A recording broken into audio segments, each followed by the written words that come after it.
como apoio, estímulo... A trilogia iniciada em 2009 com a liberdade, prosseguindo no ano seguinte com a igualdade, fechou este ano o ciclo com a temática fraternidade. 3 eixos que emergiam da Revolução Francesa em 1789 e que serviram de proposta de reflexão para a pastoral da cultura. A liberdade, com certeza, mas a liberdade é apenas uma questão de Código Civil e, portanto, eu ser declarado livre em termos de oportunidades ou de Constituição da República e de participação política não chega, é um sentimento interior, porque eu posso ter, assim, idealmente, teoricamente, formalmente, muita liberdade, mas na prática nem sequer eu conseguir realizar, porque me sinto limitado por muitas razões. A mesma coisa se diga em relação à igualdade. Podem dizer somos todos iguais, como cidadãos, mesmos direitos, mesmas obrigações, mas realmente somos. A fraternidade talvez ainda seja mais complexo, porque isso tem a ver depois com a própria convicção, com o sentimento íntimo, e essa é que não se legisla de todo. Na conferência inaugural da 7ª Jornada da Pastoral da Cultura, o historiador José Matoso afirmou que a sabedoria propõe a fraternidade e se algum progresso houve foi à custa da mesma. A verdadeira sabedoria, se não é apenas prudência e cálculo, a sabedoria propõe sempre qualquer coisa que é importante para o homem e o indivíduo não é um homem completo. O homem tem que se sentir e ser membro da humanidade inteira, de restaurar a humanidade e é através da sabedoria que aprende a restaurar a humanidade. José Matoso acrescentou que com um novo olhar sobre o mundo seremos capazes de ver o que já existe na humanidade. Humanidade essa que não é feita apenas de instintos, segundo afirmou a escritora Lídia Jorge, durante a sua intervenção, onde se questionou não só sobre o que a cultura sabe sobre a fraternidade, mas o que sabe a cultura sobre a humanidade.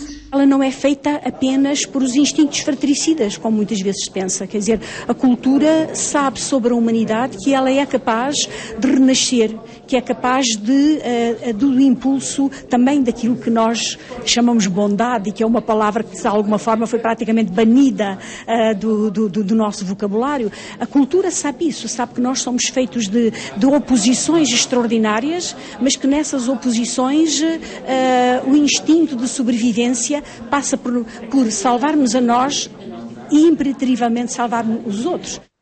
Do mundo da literatura, passando pela história, chegamos ao debate que deu o nome ao encontro, o elogio da fraternidade.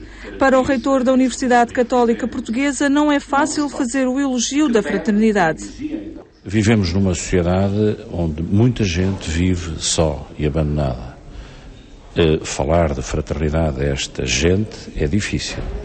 E apesar de tudo, a fraternidade continua a ter uma força, uma capacidade mobilizadora, a ponto de ser capaz de arrostar com todas as contrariedades, mobilizar pessoas. Braga da Cruz revelou ainda ao programa Eclésia que assistimos à incapacidade do Estado em responder às exigências da fraternidade, apelando por isso à solidariedade da sociedade civil.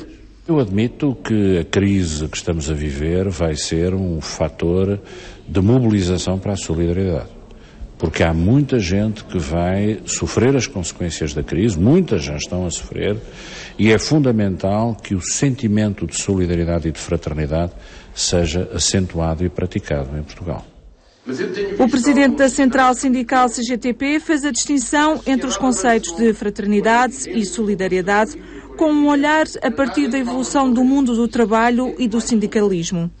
Segundo o Manuel Carvalho da Silva, a mudança dos comportamentos é mais lenta do que parece e a crise do Estado Social é um facto que é necessário repensar. Nós não podemos deixar fragilizar o Estado Social. Nós temos que ter presente que os direitos que hoje temos, o direito à saúde, o direito à segurança social, o direito à educação, são direitos que estão universalizados, ou seja, por princípio, e esse é um grande avanço na sociedade portuguesa, não era assim na minha juventude, felizmente é, nós assumimos o compromisso coletivo nesta sociedade de propiciar que todas as portuguesas, todos os portugueses jovens, crianças, têm acesso a direitos ao longo da sua vida. Esta dimensão universal e solidária não pode ter recuo. Um encontro organizado pelo Secretariado Nacional da Pastoral da Cultura, que no final incluiu a entrega do Prémio Árvore da Vida Padre Manuel Antunes ao compositor Eurico Carrapatoso. Tantas vezes plasmada na minha obra.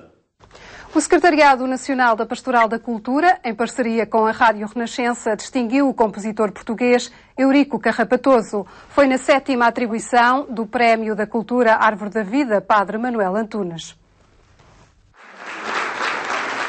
É sempre muito gratificante para nós que inventamos, que criamos e que temos esta profissão de compor, sentir que alguém que transita connosco neste mundo se sente tocado pela mensagem e, principalmente neste caso concreto, e dado o contexto e dadas as circunstâncias, pela dimensão do insondável e pela dimensão espiritual que a minha música, pelo menos desejo que deva ter e tento sempre que tenha.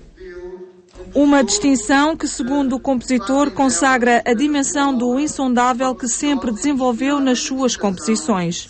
O mundo em que vivemos está extremamente laicizado e quando sentimos uma mensagem que escapa um pouco a este aspecto prevalecente da laicização dos costumes, natural, é possível que nos sintamos tocados e penso que é por esse lado, por esse flanco, que há um público relativamente fiel que me escuta e que ouve aquilo que eu tenho para dizer. Portanto, mais uma vez, uma dimensão de espiritualidade que eu tento sempre inocular na minha música e que, de certa forma, contrasta num mundo que está mais preocupado com o material do que com o espiritual. Naquela que foi a 7ª atribuição do Prémio Árvore da Vida Padre Manuel Antunes, alguns membros do júri destacaram a música erudita de Eurico Carrapatoso, fazendo de si um dos grandes compositores contemporâneos. Eurico Carrapatoso é um exemplo muito claro de como a música, e a música erudita até, pode e deve progredir neste chão que é nosso, com a inspiração portuguesa também, portanto com os temas que a tradição musical portuguesa transportou, e Eurico Carrapatoso faz isso muito bem, portanto liga muito bem a tradição musical autóctone, de Trás-os-Montes, que é a terra dele, até ao sul, e depois com o tratamento erudito destes mesmos temas, o que é próprio da música que ele cultiva. Eurico Carrapatoso é um dos grandes compositores contemporâneos, tem já uma obra vasta, segura. Eu sublinharia 2 aspectos que para mim são muito interessantes. Um é a atenção que na obra de Eurico Carrapatoso se dá ao cancioneiro tradicional português. Muitas vezes aquelas canções populares ligadas ao trabalho, aos vários ciclos da vida, são recuperadas e retrabalhadas pelo compositor num diálogo interessantíssimo entre o antigo e o contemporâneo, entre o popular e o erudito. Além disso, na obra de Eurico Carrapatoso, há a preocupação de abrigar no seu seio a palavra de alguns dos mais importantes poetas, desde Camões a Sofia de Melo Brunner Andersen. Na obra de Eurico Carrapatoso, nós temos uma relação muito íntima entre a grafia musical e a escrita poética. Eurico Carrapatoso tem desenvolvido a sua atividade no ensino e a sua música tem sido executada, editada e difundida além fronteiras.